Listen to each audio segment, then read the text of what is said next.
I'm going to share another chapter out of God's Celestial Purpose by John Essex. They're short, so I'm able to share them, the chapters, instead of just an actual excerpt from it. So, it's a beautiful book. I love it so much. Okay, so this one here is putting on the new humanity.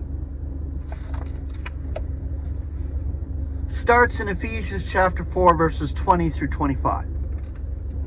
Now you did not thus learn Christ, since surely him you hear, and by him you were taught, according as the truth is in Jesus, to put off from you as regards your former behavior the old humanity, which is corrupted in accord with its seductive desires, yet be rejuvenated in the spirit of your mind.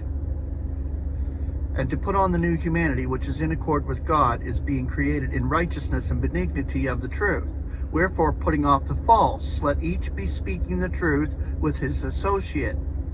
For we are members of one another. In these verses, our former behavior, Ephesians 2, 1 through 3, is associated with the old humanity, which is corrupted.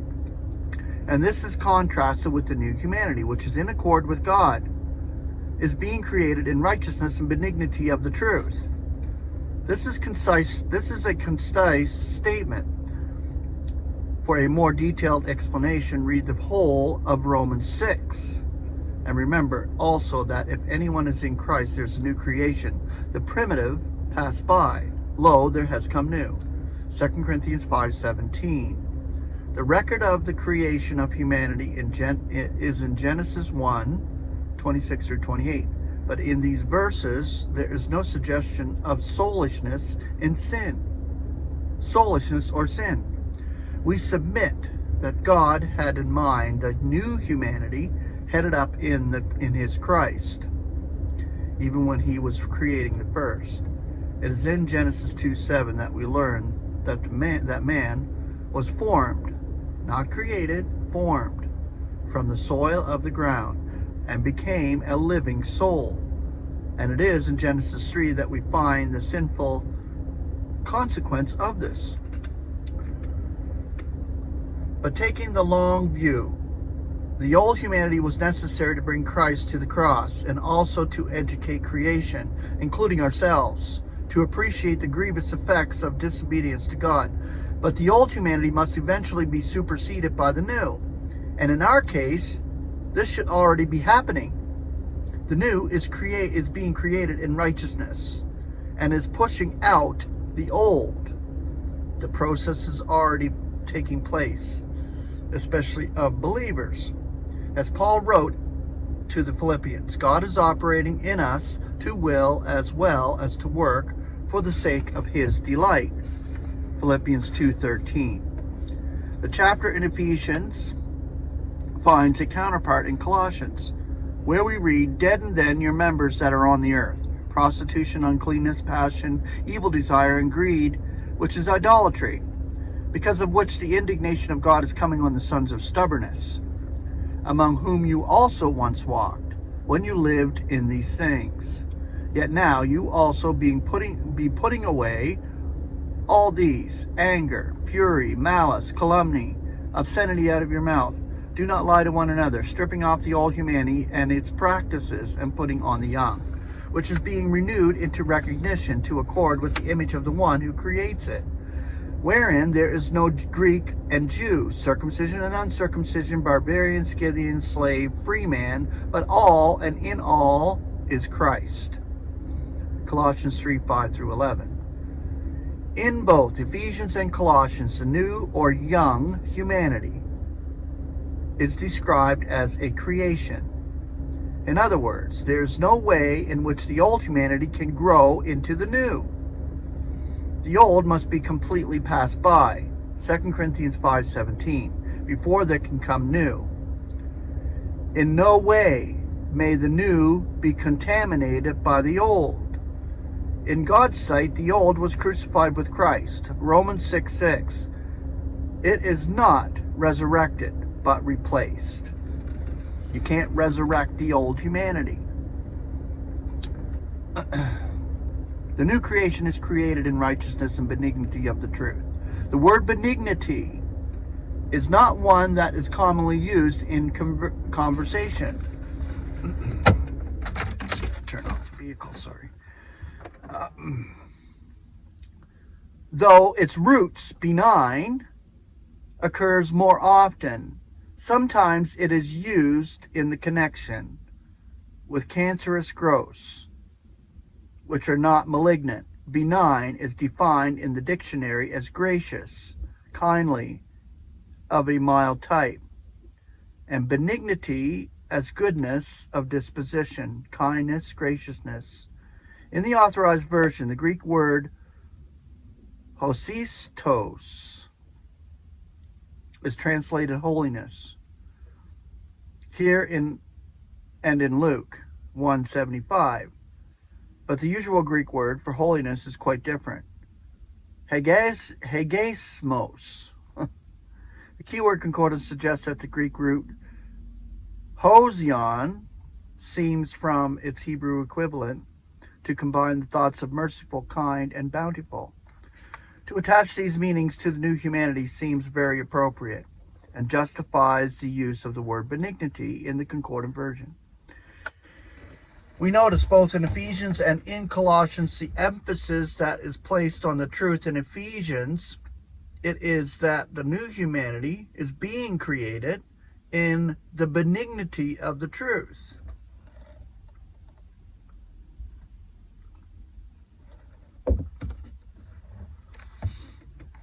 Wherefore, putting off the false, let each be speaking the truth with his associate. In Colossians, it is do not lie to one another, stripping off the old humanity with its practices. The old humanity is tainted with lying and deceit. The new is graced with righteousness and truth. In the words of Tennyson, let us ring out the old, ring in the new, ring out the false, and ring in the true. Just as the old year cannot carry 1 minute over into the new, neither can the old humanity project one iota of itself into the new humanity. Are you indignant and not sinning? Do not let the sun be sinking on your vexation, nor yet be giving place to the adversary. Let him who steals by no means still be stealing, yet rather let him be toiling, working with his hands at what is good, that he may have to share with one who has need. Let no tainted word at all be issuing out of your mouth, but if any is good toward needful edification, that it may be giving grace to those hearing. Ephesians 4:26-29. We must always remember that the adversary is lurking around, trying to trip us at every opportunity, and we should not try to help him. What may seem in the heat of the moment to be righteous indignation against another should, if possible, be settled the same day, lest it grow into anger. Let us show our associates, whether brothers and sisters in Christ or people in the world with whom we come in contact, that we hold nothing against them, even though in our hearts we may feel that we have been wronged by them. This will be dealt with more fully in the next section. On the principle that it is happier to give than to get, Acts chapter 20, verse 35. Let us abandon any attempt to get from others more than is our rightful due, but rather work so that we are in a position to help others when needed. This is completely against the practices of the world, where each is for himself. Similarly, we should guard what we say. A tainted word is not necessarily an offensive one, but is one that corrupts in the sense of misinforming or misrepresenting others. Truly, the tongue is a little member and is grandiloquent. That's in the book of James, chapter 3, verse 5. Dealing graciously, and do not be causing sorrow to the Holy Spirit of God, by which you are sealed for the day of deliverance. Let all bitterness and fury and anger and clamor and calumny be taken away from you, with all malice, yet become kind to one another, tenderly compassionate, dealing graciously among yourselves according as God also, in Christ, deal graciously with you. Ephesians 4:30-32. We are sealed with the Holy Spirit of God, termed in chapter 1, verse 13, the Holy Spirit of promise. This has the effect of making it impossible for us to lose out, for it is the earnest or pledge of our allotment, the guarantee that that which has been procured for us will indeed be delivered to us, for us to enjoy to the full. With such an expectation before us, how can we sour it by indulging in conduct likely to cause sorrow to the very spirit which has been sealed for us, which has sealed it for us?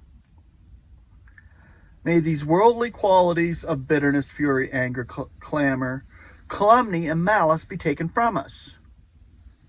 They prevent us from enjoying the peace and harmony associated with the body of Christ. Let us rather be kind to one another, tenderly compassionate, dealing graciously among ourselves, and the pattern for this is how God is dealing graciously with us in Christ. God has dealt most graciously with us, though he cannot fail to notice our offenses. He never changes any of them against us. Indeed, through his apostle Paul, he even goes so far as to declare that nothing consequently is now condemnation to those in Christ Jesus. In fact, he then challenges the universe to find someone who can be indicting his chosen ones. Romans 8:1-33. There's not one who may justifiably lay any charge against us. In the face of this, we should never consider indicting any of our brethren, but learn to deal graciously with them. Imitators of God. This is the last section. And I'm sharing this, realizing my freedom in Christ. I'm sharing this, realizing that we all together as a unit, as a body of Christ, should be dealing graciously with one another. And this is important stuff. If we love one another, which we should in Christ, we will deal graciously with each other. You know, our flesh fails. This is not a matter of focus on our flesh or sin or anything like that. This is a matter of realizing what God is doing with his spirit within, changing our mind and hearts, giving us true heart circumcision and true change of mind, which is repentance from God. Become then imitators of God as beloved children, and be walking in love, according as Christ also loves you and gives himself up for us, an approach present and a sacrifice to God for a fragrant odor. Ephesians 5:1-2. This passage at the beginning of chapter 5 is really the climax of the exhortations in chapter 4. These two verses incorporate the highest possible criterion of conduct, namely that we should become imitators of God like little children who look up to their fathers. For we are truly beloved by him. Let us note that this imitation is not achieved by intensive work, but by simply walking in love. The example placed before us is Christ. He gives himself up for us, an approach present and a sacrifice to God for a fragrant odor. There are two types of sacrifice brought to our notice in Scripture, particularly in the book of Leviticus. Those in Leviticus 1-4 are depicted as rising to God with a fragrant odor or sweet savor, and those in chapter 5 have no fragrant odor. The former are connected with service, and the latter with sin. All are typical of Christ's sacrifice. But we repeat, those which ascend to God as a sweet savor are related to service, not to sin. They found their fulfillment during the 3 hours of daylight while Christ hung on the cross and was able to converse with his Father. During the 3 hours of darkness which followed, he was mute. It was during the second period of the 3 hours when God turned away from him that the question of sin was resolved, finished, completed. But Christ's service does not end at the cross, even though his work in connection with sin was fully accomplished. On the contrary, his service continues. It is at present being exercised on behalf of the ecclesia, which is the body of Christ.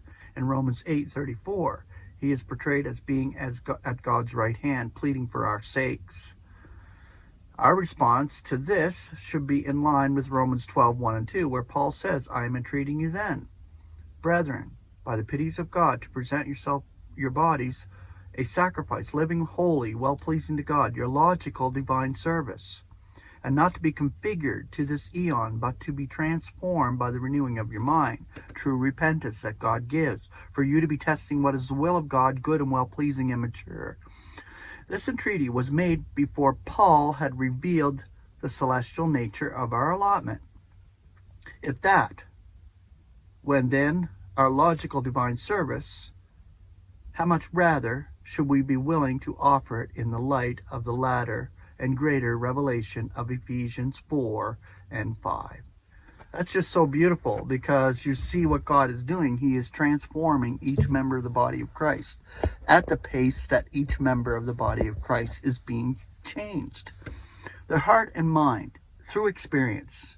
We come here, we're here on this planet, and we're around people. We're given situations, frustrating situations most times. But this is training. This is why I say training, because God is training us. He's teaching us patience. He's teaching us love. He's teaching us all these beautiful attributes of the fruit of the Spirit toward others. And this should be growing in each member of the body of Christ, bringing them to maturity. We fail in the flesh. It's not a matter of that. We're still in mortal frames. But when we focus on God and Christ and what they're doing in us, what he's doing in us, it's amazing. The transformation change is amazing. And if you can see it in yourself, then you can see it in others. You know, the world is all about self. The world of religion is all about self-righteousness and making themselves perfect. But we're not. We're given a body of humiliation. And this is to train us and bring us to maturity. I thank God for you all, and I love you all. Grace and peace.